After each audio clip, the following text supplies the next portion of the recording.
bersamamu. Tak pernah ku ragukan kasih-Mu.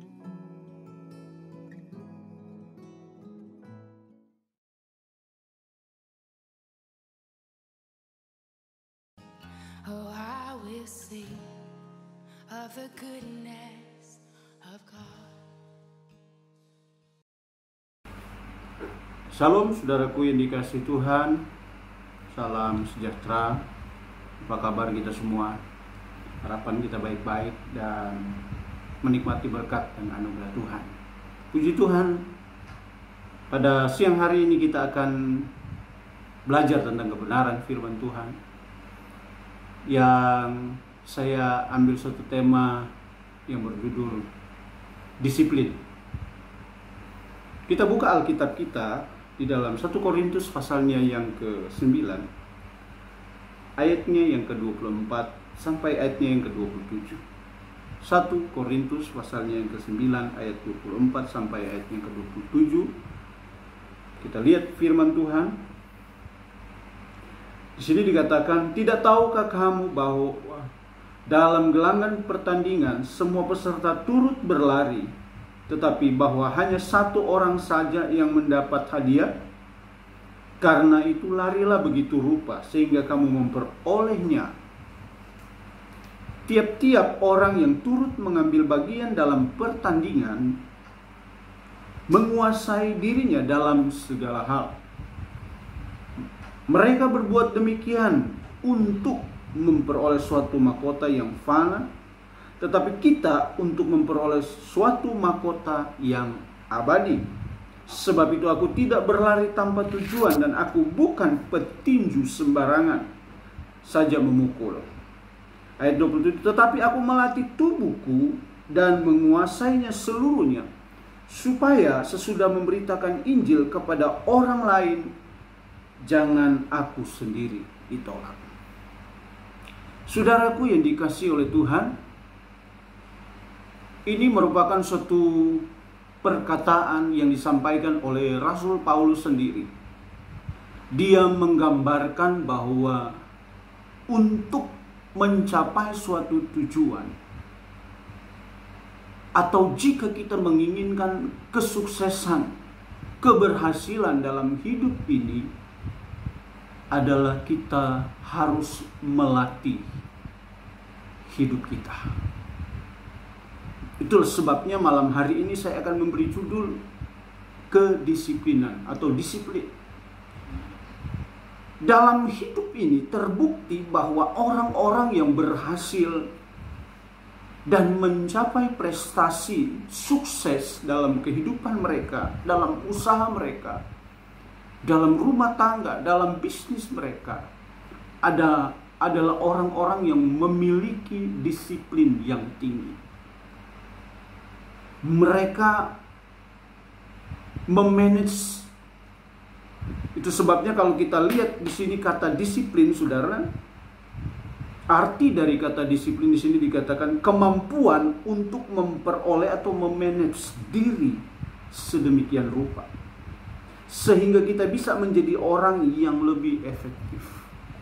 Nah, disiplin di sini dikatakan bahwa bagaimana kita memiliki kemampuan untuk mengatur diri kita sendiri.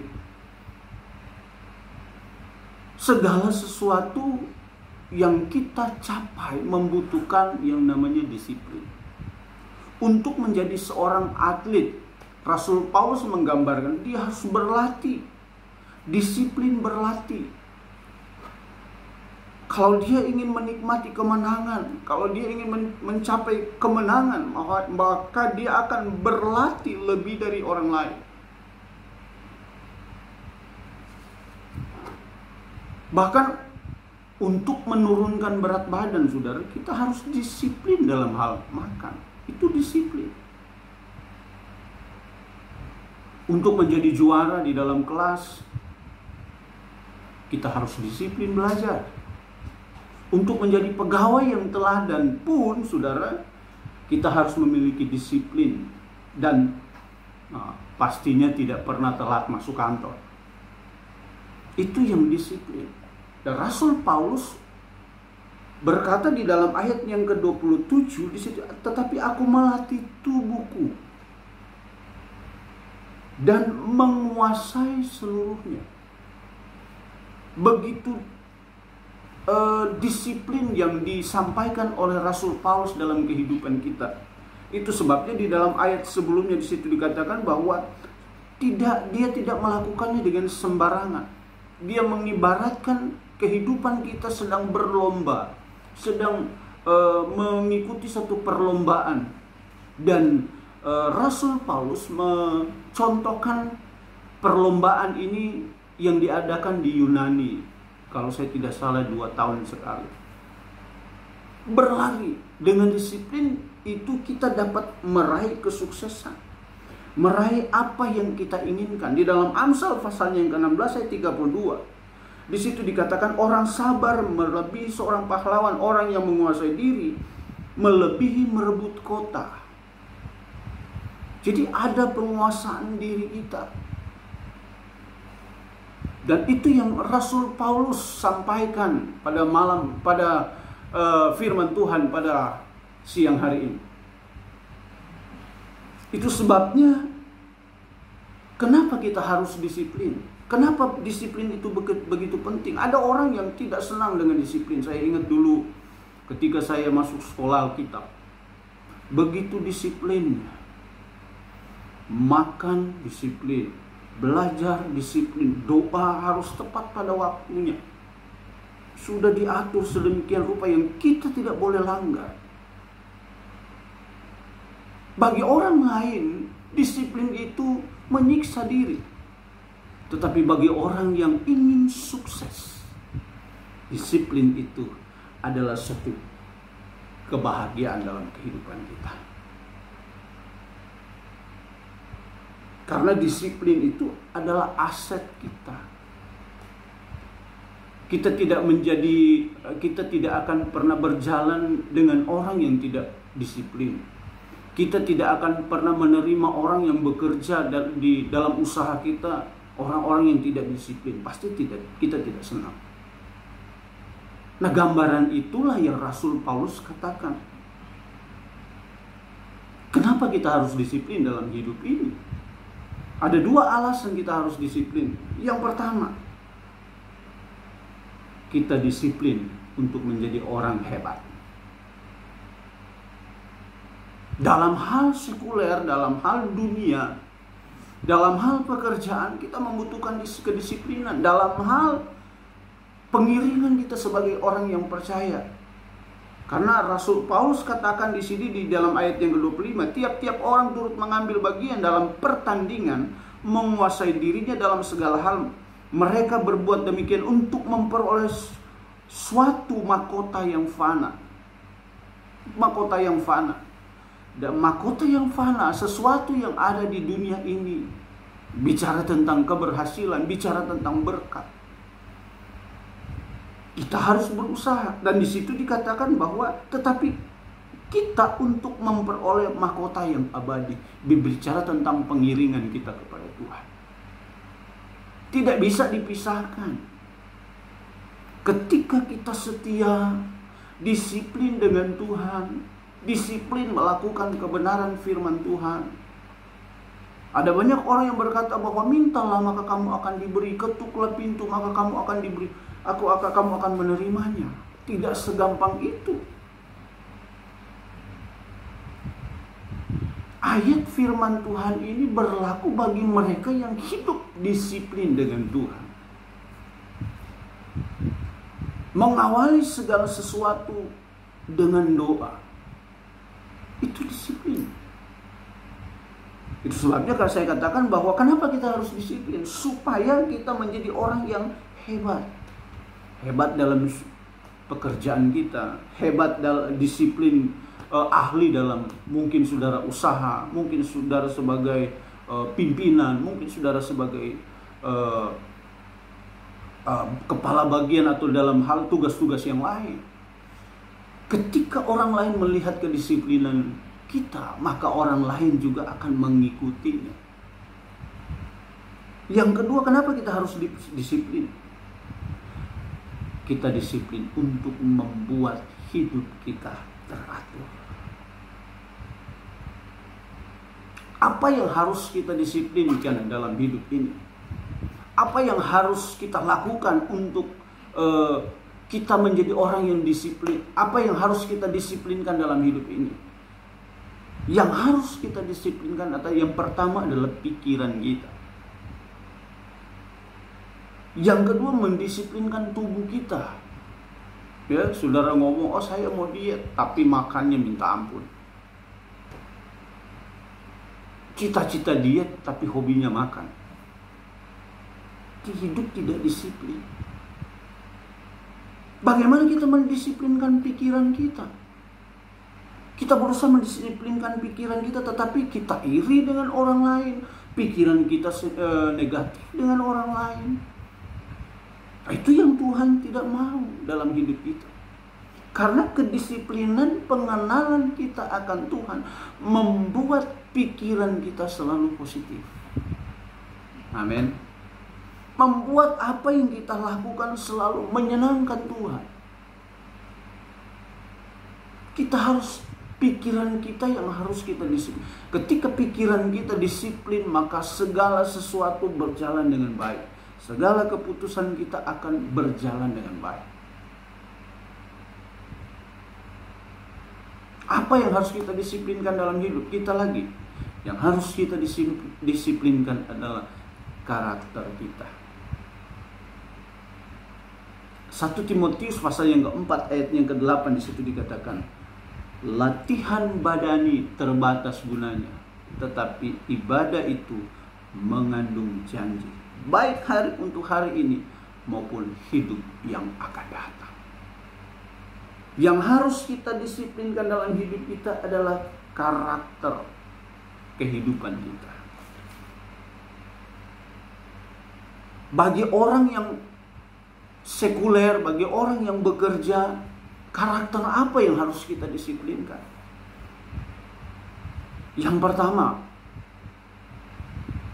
disiplin menepati janji. Yang kedua, disiplin mengatakan kebenaran. Jadi yang harus kita jaga di sini adalah setiap orang memegang perkataan. Disiplin dalam janji. Kalau janji jam 7, jam 7. Janji jam 10, jam 10. Jangan kita jadi orang yang terkenal ngaret, kata orang. Ya. Yang kedua, disiplin dalam kebenaran. Ketika kebenaran ada dalam kehidupan kita, maka saya percaya kita akan menikmati berkat-berkat yang luar biasa dari Tuhan. Alkitab katakan di mana ada kebenaran, di situ akan tumbuh damai sejahtera. Damai sejahtera itu adalah sukacita yang dari Tuhan, sukacita yang tidak dimiliki oleh orang lain. Jadi kebenaran itu bisa dikatakan, kebenaran itu juga memerdekakan kehidupan kita. Kebenaran itu juga mengerjakan kemenangan dalam kehidupan kita. Oleh sebab itu, kita harus disiplin mengatakan kebenaran. Hal yang salah kita katakan salah, hal yang benar kita katakan benar. Itu yang hal penting. Berikut, disiplin dalam integritas. Ini menyangkut karakter, karena integritas inilah yang harus kita pegang. Baik kita sebagai pekerja, baik kita sebagai pengusaha. Karena ketika integritas kita tidak bisa dipercaya, maka sulit bagi kita untuk mencapai kesuksesan. Sulit bagi kita untuk menerima berkat-berkat yang Tuhan percayakan dalam hidup kita. Karena Alkitab katakan, ketika kita setia pada perkara yang kecil, Tuhan akan percayakan perkara yang besar.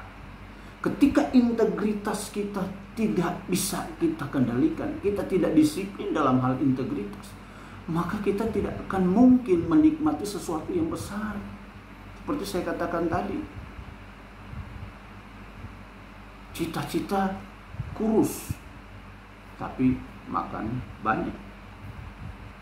Ya? Nah, itu yang harus kita sadari dalam kehidupan kita, bahwa penting bagi kita untuk hidup disiplin. Kedisiplinan itulah yang mengerjakan sesuatu kemenangan yang luar biasa dalam kehidupan, bukanlah untuk hari ini, tetapi di hari yang akan datang. Kalau kita baca tadi di situ dikatakan, tidak tahukah kamu bahwa dalam gelanggang pertandingan semua peserta turut berlari, tetapi bahwa hanya satu orang saja mendapat hadiah. Karena itu larilah begitu rupa. Ketika kita disiplin dalam segala sesuatu, dalam pekerjaan kita, dalam hidup kita, dalam pengiringan kita kepada Tuhan. Kalau disiplin dalam pengiringan kepada Tuhan, disiplin dalam Tuhan itu berdoa, beribadah, berkorban, melakukan apa yang Tuhan inginkan. Itu yang disiplin. Dan Alkitab katakan bahwa karena itu larilah begitu rupa. Jangan lihat orang lain, jangan ikut orang lain. Jadilah orang yang spesial. Jadilah orang yang beda dari orang lain. Nah, kalau kita ikut orang lain, maka orang lain itu gagal, kita akan gagal. Tetapi kita menjadi diri sendiri, mendisiplinkan diri sendiri, maka yang menikmati kesuksesan, yang menikmati keberhasilan, yang menikmati berkat Tuhan adalah kita sendiri. Itu sebabnya Alkitab katakan larilah begitu rupa. Saya ingat ayat Alkitab berkata bahwa kalau orang lain berjalan 1 langkah, berjalanlah 2 langkah. Amin. Kalau orang lain mengerjakannya dengan biasa-biasa, kerjakanlah dengan luar biasa. Kalau orang lain ingin mengerjakan yang baik, Anda kerjakan yang terbaik. Ketika sesuatu saudara kerjakan semaksimal mungkin, sedisiplin mungkin dalam hidup kita, maka kita menjadi orang yang Alkitab katakan menjadi pemenang. Menjadi pemenang itu dalam segala hal. Menjadi pemenang itu bukan hanya pemenang dalam hal pekerjaan kita. Menjadi pemenang dalam bukan hanya hal pengiringan kita kepada Tuhan. Tetapi berbicara tentang pemenang, berbicara tentang kita lebih dari orang lain. Sukacita lebih, damai sejahtera lebih, berkat lebih. Karena Tuhan pasti melihat kita beda dari orang lain. Karena apa? Alkitab katakan kita berlari begitu rupa. Tidak melihat ke kiri dan ke kanan, tidak melihat orang lain. Kita jangan jadi ikut-ikutan dengan orang lain.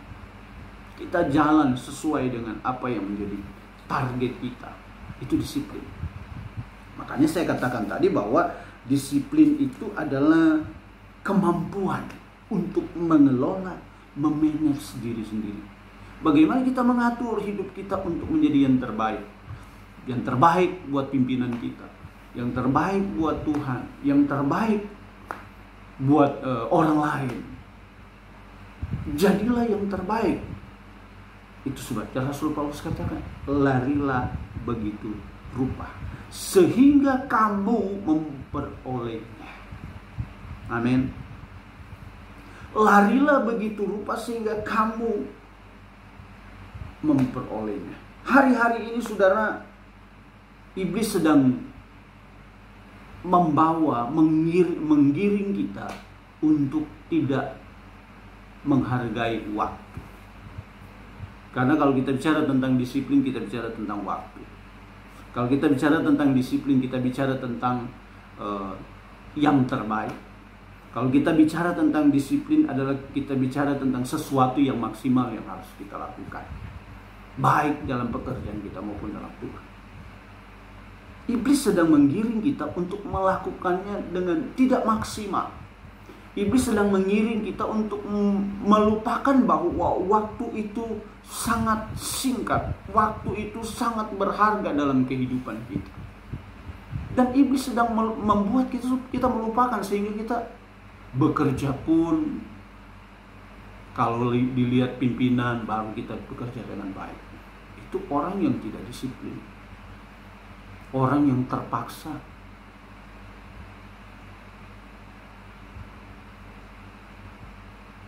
Dan kita tidak mungkin menikmati kesuksesan kalau hidup ini kita tidak melakukannya dengan maksimal, atau kita tidak menghargai waktu, karena waktu tidak akan pernah kembali dalam hidup kita. Hari ini nggak akan pernah kembali. Kesempatan hari ini gunakan sebaik mungkin, karena hari ini tidak akan kembali. Nah, bagaimana kita mempergunakan waktu, kesempatan hari ini? Lakukannya dengan disiplin. Lakukanlah dengan kemampuan kita sendiri. Berikan yang terbaik dari antara yang baik. Lakukan yang terbaik dari antara yang baik. Ayat yang ke-25 di situ dikatakan, tiap-tiap orang turut mengambil bagian dalam pertandingan, menguasai dirinya. Nah, menguasai diri. Saya katakan tadi bahwa bicara tentang karakter hidup kita, bicara tentang bagaimana kita memanage hidup kita sedemikian rupa untuk, saya katakan, beda dari orang lain. Menguasai diri. Salah satu hukum atau buah roh itu adalah penguasaan diri. Tuhan mau kita dalam segala hal kita menguasai diri kita. Orang yang menguasai diri itu adalah orang yang tidak menggunakan kesempatan untuk hal-hal yang merugikan dirinya. Orang yang menguasai diri itu adalah orang yang memiliki satu visi, memiliki satu kerinduan. Satu saat saya akan menikmati sukacita yang luar biasa. Satu saat saya tidak akan seperti hari ini lagi. Saya akan lebih dari hari ini. Mungkin kita sebagai pegawai, satu saat saya akan menjadi pemimpin. Satu saat saya akan menjadi owner. Karena kita menguasai diri. Tidak terpengaruh dengan keadaan, tidak terpengaruh dengan situasi, tidak terpengaruh dengan ajakan-ajakan orang lain yang membawa kita kepada suatu kehancuran. Ada banyak. Saya ingat dulu ada dua orang karyawan yang pada waktu masih sendiri, dia baik pekerjaannya, dia baik kerjanya. Dengar-dengaran ketika ada penambahan karyawan, ternyata yang nambah ini karyawannya rupanya tidak baik, sehingga dia mempengaruhi karyawan yang baik, temannya yang baik, sehingga melawan pimpinannya. Dia ikut melawan, kerjanya juga tidak seperti dulu lagi ikutin temannya. Sehingga apa yang terjadi? Akhirnya kedua-duanya diberhentikan. Ketika diberhentikan, yang memang yang awal yang kerjanya mau yang terbaik, menyesali, ingin kembali. Tetapi yang lain, yang satu tidak menyesal. Itu sebabnya Alkitab katakan kita menguasai diri. Jadilah diri sendiri, jangan ikut orang lain. Itu adalah kedisiplinan kita. Tiap-tiap orang mengambil bagian dalam pertandingan, menguasai dirinya dalam segala hal. Mereka berbuat demikian untuk memperoleh sesuatu mahkota yang fanatik, tetapi kita untuk memperoleh sesuatu mahkota yang abadi. Sebab itu aku berlari tanpa Aku tidak berlari tanpa tujuan dan aku bukan petinju sembarangan saja memukul. Rasul Paulus berkata bahwa aku berlari tanpa tujuan. Apa yang kita kerjakan sekarang pasti kita punya tujuan. Jadilah orang yang memiliki tujuan. Amin. Apa tujuan kita kerja? Apa tujuan kita melayani? Apa tujuan kita ikut Tuhan? Apa tujuan kita berkorban? Apa tujuan kita mengasihi Tuhan? Ada tujuan. Dalam kehidupan kita harus punya tujuan. Dan saya percaya dalam kehidupan kita harus menyadari bahwa hari-hari ini, hari Alkitab katakan bahwa pergunakanlah waktu yang ada, karena hari-hari ini adalah hari yang jahat. Kita lihat hari-hari ini kita sudah melewati masa COVID-19 dan sekarang masih yang namanya PSBB, pembatasan sosial berskala besar, pembatasan sosial berskala lokal, itu mendisiplinkan. Nah, karena kita sudah berbulan-bulan hidup dalam kedisiplinan seperti ini, sehingga saya sendiri kalau keluar kayaknya nggak bisa jalan kalau nggak pakai masker. Itu disiplin, terbiasa disiplin. Nah, kalau kita terbiasa disiplin, kita tidak terpengaruh dengan orang lain. Amin. Karena disiplin adalah satu syarat keberhasilan kita. Disiplin adalah satu syarat kesuksesan kita. Kalau kita ingin berhasil, kalau kita ingin sukses, hiduplah disiplin. Begitu juga dalam Tuhan. Kalau kita ingin menikmati berkat-berkat Tuhan, kita harus disiplin. Kita harus dekat dengan Tuhan. Kita harus saat teduh, kita harus beribadah, kita harus mencari Tuhan setiap saat. Mungkin saudara menikmati berkat, tapi berkat tanpa Tuhan adalah sia-sia. Amin. Mari kita hidup disiplin, belajar disiplin, bertanggung jawab dalam hidup kita. Apa yang menjadi prioritas dalam hidup kita, dalam pekerjaan kita, apa yang menjadi goal kita, ya. Kita harus mempunyai suatu urutan prioritas. Kita memiliki suatu aturan saat kita bekerja. Kita harus memiliki program yang baik dalam kita bekerja dan ikuti program itu. Itulah kedisiplinan. Jangan kita bekerja belum selesai yang satu, kita sudah kerjakan yang lain. Tidak ada pekerjaan kita yang pernah selesai dengan baik. Tetapi biarlah saya katakan bahwa kita menjadi orang yang memiliki manage atau kemampuan yang luar biasa dalam kehidupan kita dalam hal disiplin. Sehingga kita bisa menjadi orang yang semakin hari semakin luar biasa, efektif. Sekali lagi, disiplin adalah syarat kesuksesan kita. Puji Tuhan, Tuhan memberkati kita semua dan shalom. Haleluya. Bersamamu